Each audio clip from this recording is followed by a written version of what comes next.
नमस्कार दोस्तों, मैं हूं अरविंद डेरिया और आज हम प्राचीन भारत के इतिहास के अंतर्गत इतिहास जानने के स्रोतों में लौकिक साहित्य का अध्ययन करेंगे।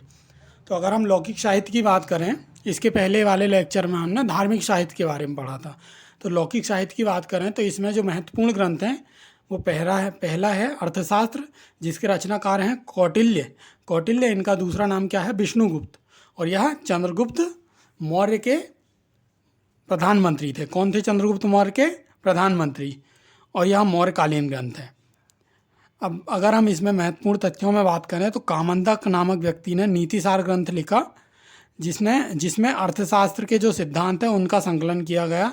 और इन्होंने ये बताया कि 10वीं शताब्दी के आसपास जो राजा है उसके कर्तव्य क्या होने चाहिए प्रजा के प्रति और अपने राज्य के प्रति।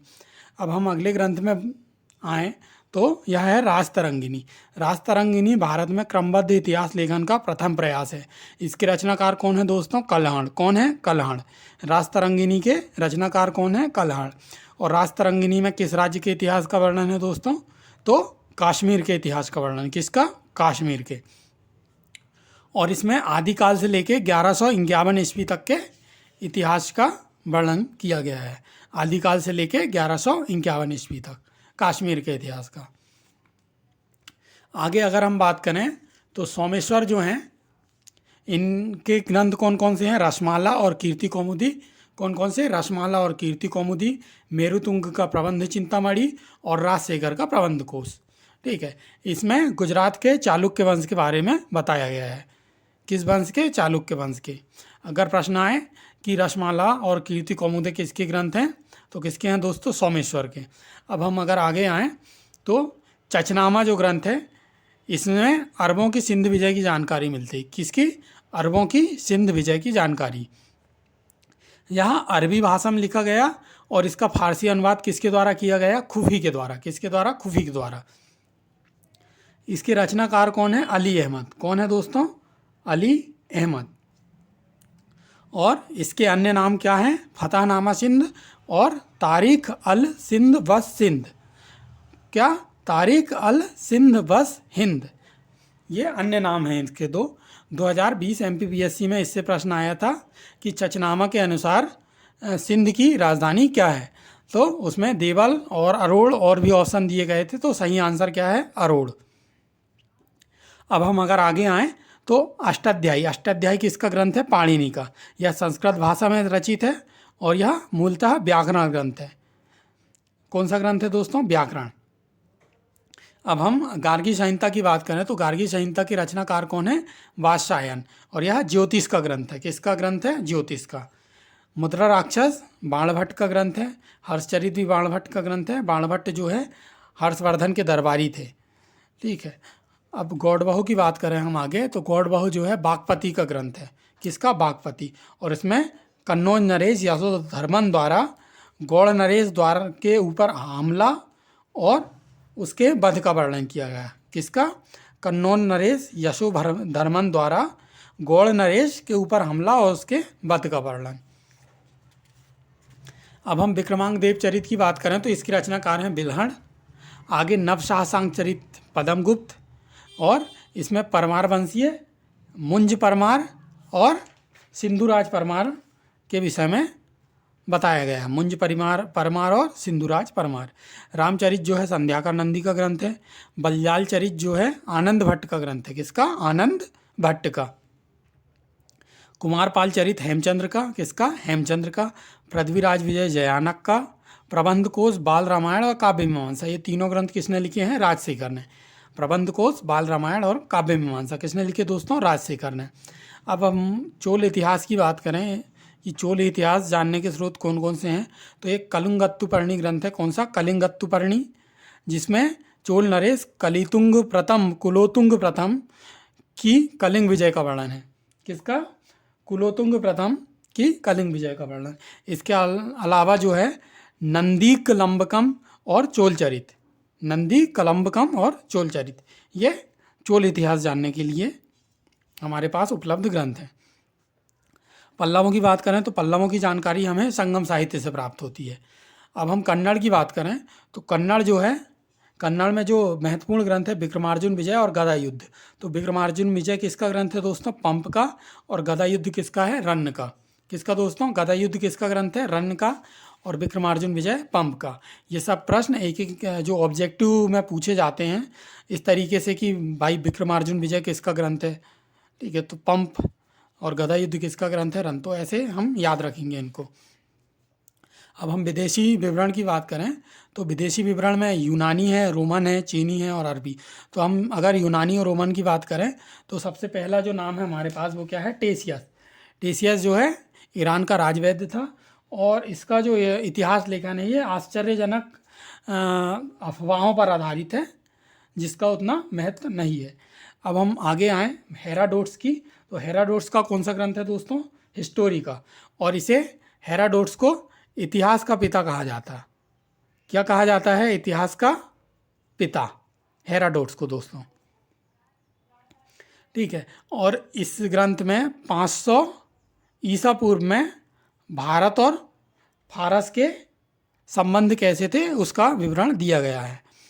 इसके अलावा मेगास्थनीज है, इनका इंडिका ग्रंथ है। मेगास्थनीज जो था सेल्यूकस निकेटर जो कि सिकंदर का सेनापति था उसका राजदूत था मेगास्थनीज। किसका? सेल्यूकस निकेटर का। जिसको किसने हराया दोस्तों? चंद्रगुप्त मौर्य ने। किसने हराया? चंद्रगुप्त मौर्य ने। और जब चंद्रगुप्त मौर्य ने मेगास्थनीज को हराया, सेल्यूकस निकेटर को हराया, तो सेल्यूकस निकेटर ने मेगास्थनीज को चंद्रगुप्त मौर्य के दरबार में राजदूत बनाकर भेजा था। इन्होंने कौन सा ग्रंथ लिखा? इंडिका। अब हम डाइमेकस की बात करें तो डाइमेकस जो है सीरियन नरेश अंतियोकस का राजदूत था और बिंदुसार के दरबार में आया। जबकि डायनोसियस जो है टालमी फिलाडेल्फस का राजदूत था और अशोक के दरबार में आया। टालमी फिलाडेल्फस जो थे मिस्र के राजा थे, अंतियोकस कहाँ के थे? सीरिया के थे। तो डाइमेकस बिंदुसार के दरबार में आया और डायनोसियस अशोक के दरबार में आया। तो डायनोसियस जो है टालमी फिलाडेल्फस का राजदूत था और डाइमेकस जो है अंतियोकस का राजदूत था। किसका? अंतियोकस का। इसके अलावा प्लिनी जो है, प्लिनी का ग्रंथ है नेचुरल हिस्ट्री। कौन सा दोस्तों? Natural history. इसमें भारतीय पेड़ पौधों, पशुओं और खनिज पदार्थों का वर्णन किया गया। किसका? भारतीय पेड़ पौधों, पशुओं और खनिज पदार्थों का। अब हम अगर अगले ग्रंथ में आए तो पेरिप्लस ऑफ इरिथ्रियन सी। इसका जो है लेखक हमको ज्ञात नहीं है, लेकिन ऐसा माना जाता है कि 80 ईसा पूर्व में ये जो है हिंद की यात्रा पर आया था इसका लेखक। किसका? पेरिप्लस ऑफ इरिथ्रियन सी का। तो इससे हमें उस समय का जो व्यापार है, बंदरगाह है, व्यापारिक वस्तुएं हैं, उसकी जानकारी मिलती है।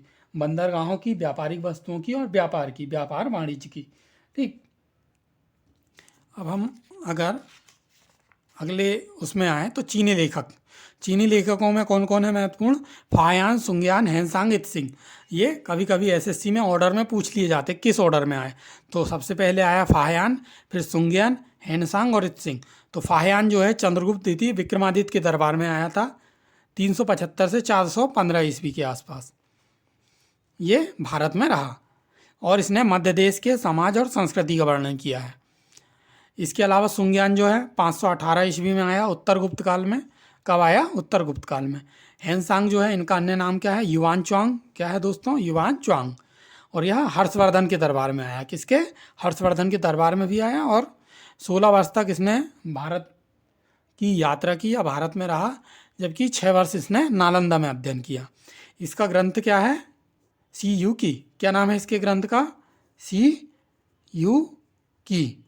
इसके अलावा इत्सिंग आया 7वीं शताब्दी में। नालंदा, विक्रमशिला और भारत की दशा का वर्णन किया इनने। नालंदा, विक्रमशिला और भारत की। इसके अलावा मातवानलिन और चाऊ जी कुआं, ये भी महत्वपूर्ण नाम है। चाऊ जी कुआं के बारे में महत्वपूर्ण चीज़ ये है कि इनके जो ग्रंथ है इससे हमको चोल इतिहास की जानकारी मिलती है। किसकी दोस्तों? चोल इतिहास की जानकारी मिलती है। अब हम अगले सेगमेंट में आते हैं तो अरबी लेखकों में सबसे महत्वपूर्ण कौन है? अल-बरूनी का जो जन्म है दोस्तों 973 ईस्वी में ख्वारिज्म में हुआ था। और इनका पूरा नाम क्या है दोस्तों? पूरा नाम इनका है अबू रेहान मोहम्मद इब्न अहमद अल-बरूनी। क्या? अबू रेहान मोहम्मद इब्न अहमद अल-बरूनी। ये साहित्य और विज्ञान में बहुत रुचि थी इनकी। तो जैसे इनकी रुचि का पता चला वहाँ के जो मामूली शासक है, तो उन्होंने अपनी कैबिनेट में इनको मंत्री बना दिया। क्या बना दिया दोस्तों? मंत्री। किसको? अलबरूनी को, मामूनी शासक ने। लेकिन क्या हुआ, 1017 में वहाँ पर महमूद गजनबी ने हमला कर दिया और जितने भी लोग थे सबको बंदी बना लिया। ठीक, तो उसमें अलबरूनी भी एक थे।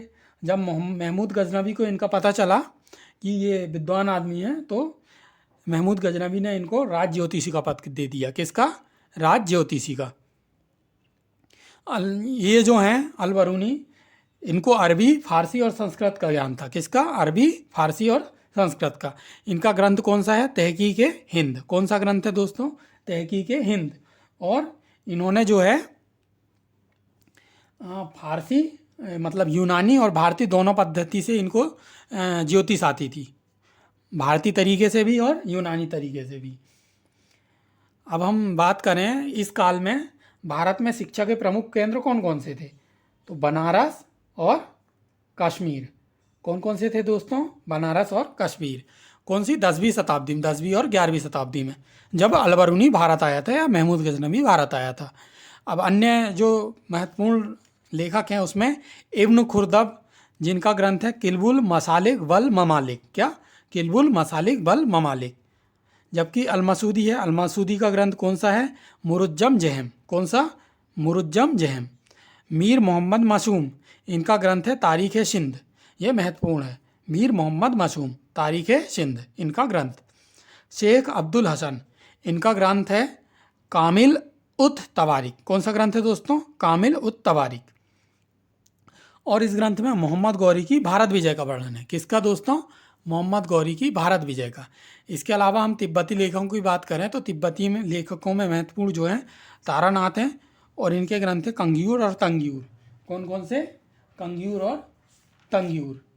और इनका जो विवरण ऐतिहासिक नहीं है ना, ये धर्म से संबंधित है मूलतः। तो आज के लिए इतना बहुत है। नमस्कार, बाय बाय।